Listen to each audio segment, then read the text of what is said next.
What's going on, guys, and welcome back to another FPL video on the channel. And in today's one, we're going to be looking at my Game Week 11 team selection. If each and every single one of you guys could smash that like button, that would be absolutely fantastic. But first things first, of course, we have to start things off by reviewing how we performed in Game Week 10. And as you guys know, it was an absolute disaster class. We ended up taking a -8 hit, and of course, it did backfire. We took out that fraud, João Pedro, and guess what happened? He scored. We took out that fraud, Lucas Paqueta, and guess what happened? He also scored. It's getting to the point now where I'm genuinely starting to believe that the way to do well in FPL is to do the complete opposite of what I do. It's not looking good. It is not looking good. Any decision I make completely backfires, and the complete opposite of what I want to happen, right, happens. If I take out a player, they score. If I transfer in a player, they blank. Honestly, the way to win this game might just be to do the exact opposite of what I do. It's looking real dark right now. But currently, as things stand, guys, as you can see, right, we do sit at a rank of 2 million.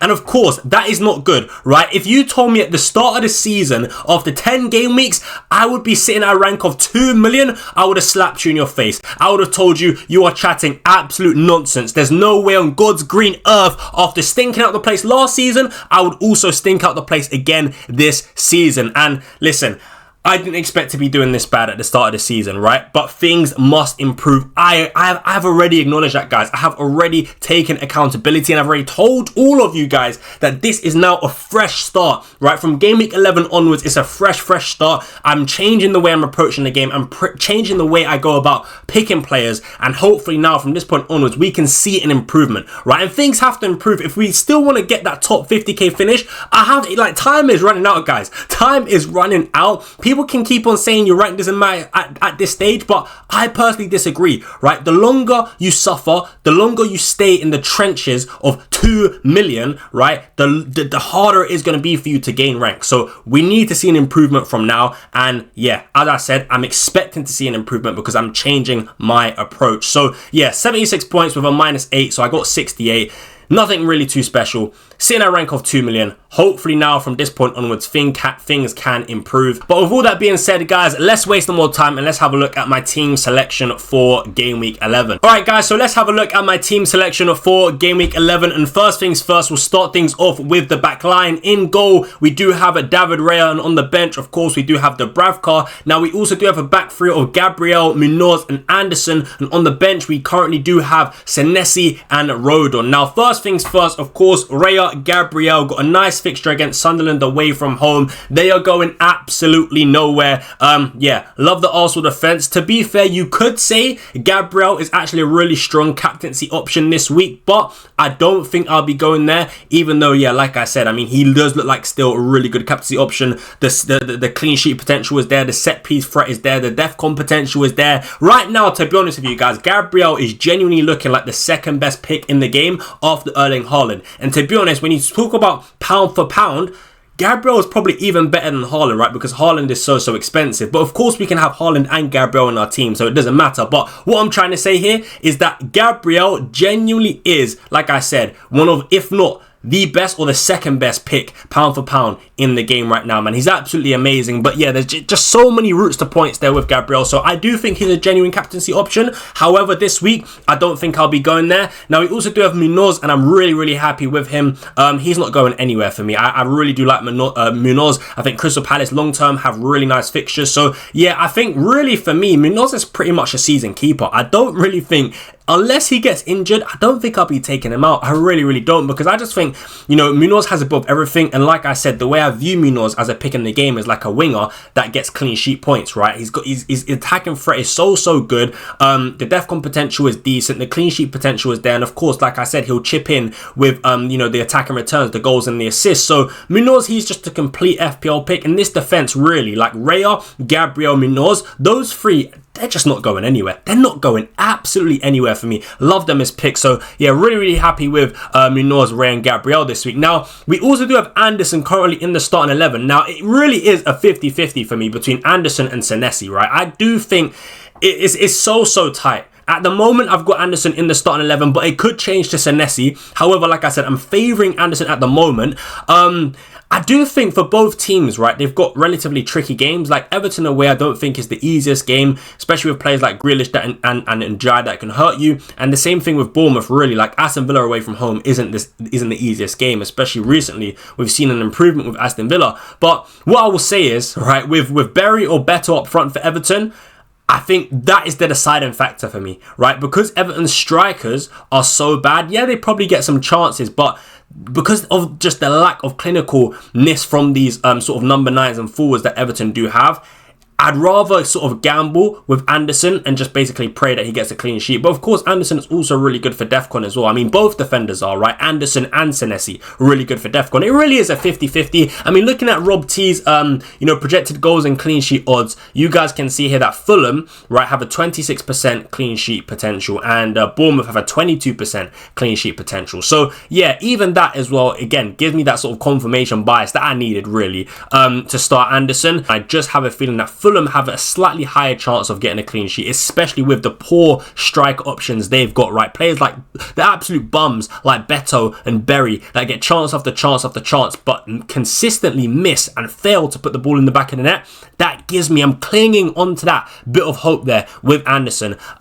So yeah, let's see what happens. But right now, like I said, I'm favouring Anderson for this game. So yeah, that's how my defence is currently at the moment, and I don't really think it's going to change. Now, listen, let's move on into the midfield, guys. And in the midfield currently, we do have Bukayo Saka, Anton Semenyo, Brian Mbumo, Ismail Assar, and Mohamed Kudus. And then in the forward spots, we do have big boy Jean-Philippe Mateta, and we also do have, of course, the absolute robot, the machine, Erling Haaland. Now, first things first, I want to speak on Mohamed Kudus, because as you guys know, as we spoke about in my transfer plans video, right, I do want to take out Mohamed Kudus this week. And actually, I'm recording this just before the Wednesday night Champions League game. And yesterday, when Spurs played in the Champions League, Kudus wasn't in the squad.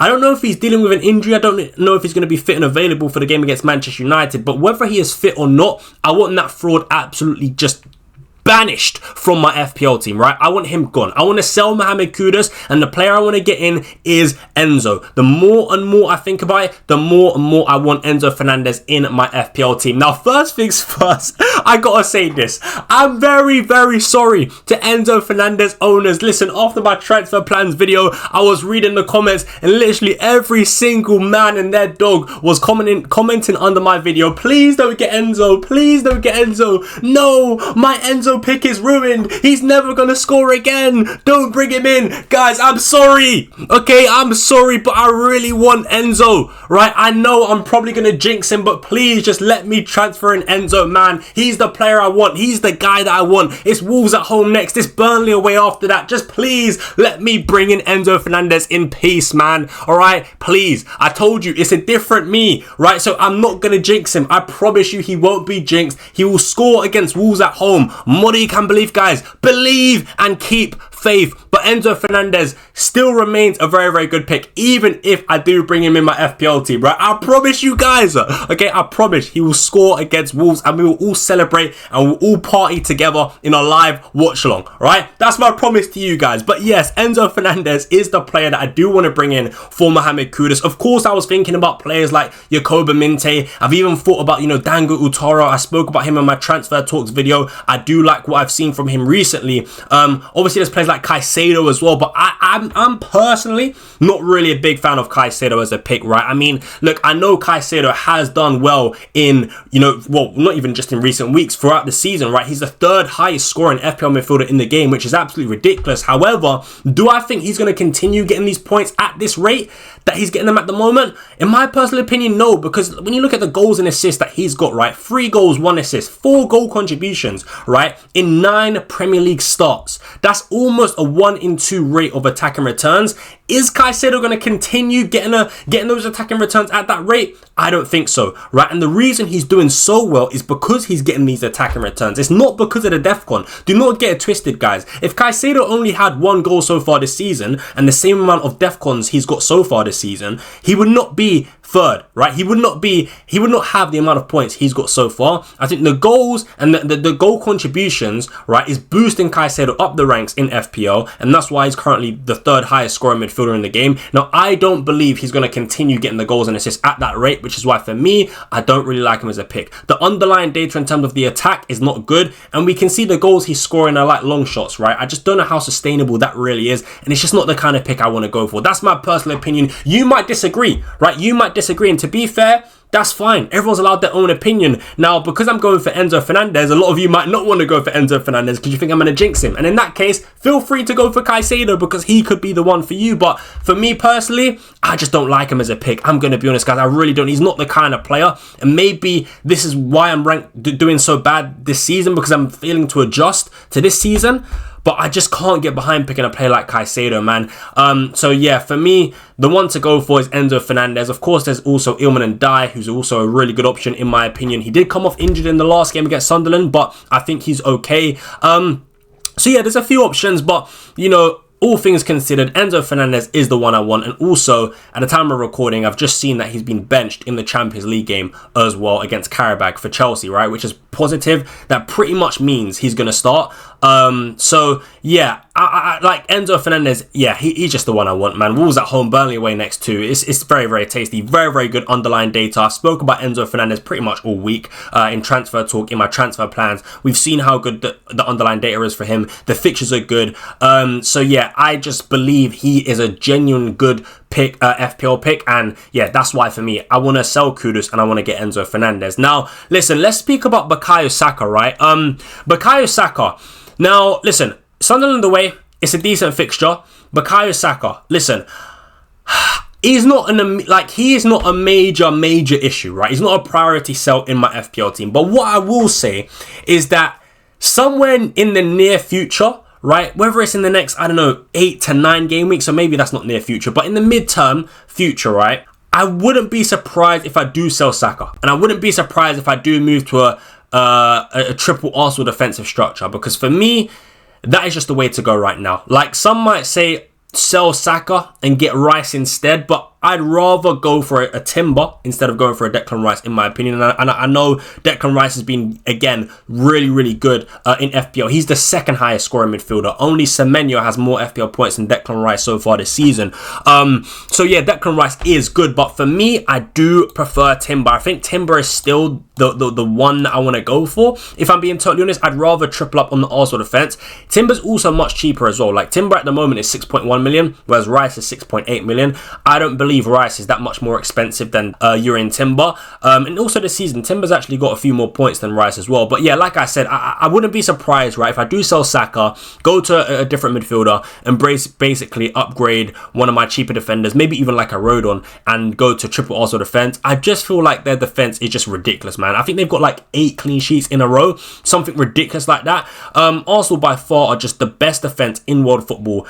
And I just think it just makes sense, man. Triple Arsenal defense makes sense for me. So, listen, Saka's not like a major problem. I'm more than happy to still have Saka in my team. Like, since coming back from injury, he's produced some decent underlying data, and at times look quite threatening on the eye. At times, right? I do think he can do more. I do think he can offer more. But do I think he's a major issue with my team? No. Am I happy to sort of carry on in the next few game weeks, in the next 4 to 5 to 6 game weeks with Saka in my team? Yes. But what I will say is, when I get to a stage where I'm very happy with my team, I've got like 3 or 4 transfers to play around with, I don't mind changing the sort of structure of my team and possibly moving to even like a 4 at the back or even a 5 at the back. I genuinely think a triple up on Arsenal defense, move to like a 4 or a 5 at the back formation might be the way to go moving forward. That's my personal opinion. It does seem like that's the way this game is heading down. So yeah, that is what I've got planned for future game weeks. But for now, Saka remains in the team. In terms of captaincy, I want to touch on captaincy as well, because I do feel like this is this is a very, very interesting one this week. So as you guys can see, right, currently I do have Erling Haaland as my captain against Liverpool at home. However, in recent games, Liverpool have looked a lot more solid, a lot more resolute in their defensive play. And, you know, I'm starting to have second thoughts about captaining Haaland against Liverpool. Now, I really don't want to overthink it. This is not what I want to do. I really do not want to overthink it. But looking at the performances of Liverpool in the last couple of games, looking at how defensively solid they've been against like Aston Villa and Real Madrid, for example, I'm thinking, could this be the week to back against Erling Haaland? Now, one key point is that those 2 games that Liverpool played were at home, right? They were at home. And I think Liverpool at Anfield are a lot different to Liverpool away from home. So because City are at home and Liverpool are playing away from home, it's almost kind of swaying me back in favour of captain Erling Haaland, because my point to counteract the fact that Liverpool being good defensively in the last couple of games is the fact that they've been at home, and now against City they're not playing at home. So are they still going to be as good defensively? I'm not too sure, but I do feel like this could potentially be a week to back against Haaland and go for maybe someone like a big boy Jean-Philippe Mateta against Brighton at home, who's put up some amazing underlying data this season, who's looked so threatening on the eye, who gets chance after chance after chance, and we know how good big boy Jean-Philippe Mateta really is. Could this be the week to captain a player like him? Could I even go to an Enzo Fernandez against Wolves at home, for example? Like, I do feel like there's a couple of players in my team that I could captain, whether it's even Ismail Assar, right? Ismail Assar, Bukayo Saka, Enzo Fernandez, big boy Jean-Philippe Mateta, for me, all look like decent captaincy options this week. But of course, I'm just scared, man. I'm going to be honest, guys. I'm scared. I have a feeling still a lot of FPL managers are going to captain Haaland because of just how good he's been. And I just cannot afford to fall behind. I can't afford to get it wrong. Like, I don't really know who I would go for between Mateta, Saka, Sarr and Enzo. But those 4 do stand out to me as captaincy options. Even like a Gabriel, like there is a lot of decent options. But again, it's just that fear of going against Haaland. I don't know, man. I don't know, because he is in form, right? He is in form. And obviously that Liverpool defence has looked good in the last couple of games. But like I said, they've been at home, right? Away from home, is it going to be the same good defensive performance we've seen from Liverpool against this Man City team, against this absolute robot, right? This bona fide world-class elite number 9 who goes by the name of Erling Haaland. Can Liverpool defence against him well in this game? I don't know. And some people might say, oh, but Haaland's got a really bad record against Liverpool. He's only scored like 1 goal against Liverpool or something like that. Now, look, I understand, but every season is different, right? Every season is different. So I'm not, like, the past record that Haaland has against Liverpool isn't really bothering me too much, right? It's all about the here and now, in my opinion. And I think Haaland has got the potential still to get like 2 goals in this game, which is why, again, I'm just not sure. So, yeah, I know that's a lot of waffle. But listen, I think right now, if I wasn't going to captain Haaland, it would be between 2 players, Enzo Fernandez and big boy Jean-Philippe Mateta. So they are up for consideration, and don't be surprised if by the deadline stream, you see me captain one of those 2 other players, right? Because, again, like I said, I just think the fixtures look so good for those 2. So, yeah, let's just see what happens. I'm still thinking about it. I'm still, considering my captaincy options, but yeah, let's just see what happens, man. But yeah, we also do have Brian Mbeumo and Anton Semenyo. I want to touch on Anton Semenyo because a lot of people in my live watch longs seem to be getting a bit frustrated with Anton Semenyo and the fact that, he's blanked now in the last 2 or 3 games. I mean, he got an assist against Palace, but he got a yellow card, so he only got 4 points, right? So he got 4 points against Palace, 3 points against Nottingham Forest, and 2 points against against Man City in game week 10. So in the last 3 game weeks, Semenyo's not really delivered that well, really. However, do I think he's an issue? Am I going to be looking to sell him? Absolutely not, man. Absolutely not. I think this game against Aston Villa away from home is actually a good fixture for a player like Semenyo. With the high line that Aston Villa like to play, and with them being at home, I expect them to sort of take the game to Bournemouth, leave spaces, leave gaps in behind, and players like Semenyo love to exploit that. So I think this game stylistically kind of suits him as well. But after the Villa game, right, it's West Ham at home, then Sunderland, then Everton, then Chelsea at home, then United away, Burnley at home. There's just some good fixtures there for Bournemouth, really, right? Some really nice fixtures there for Bournemouth.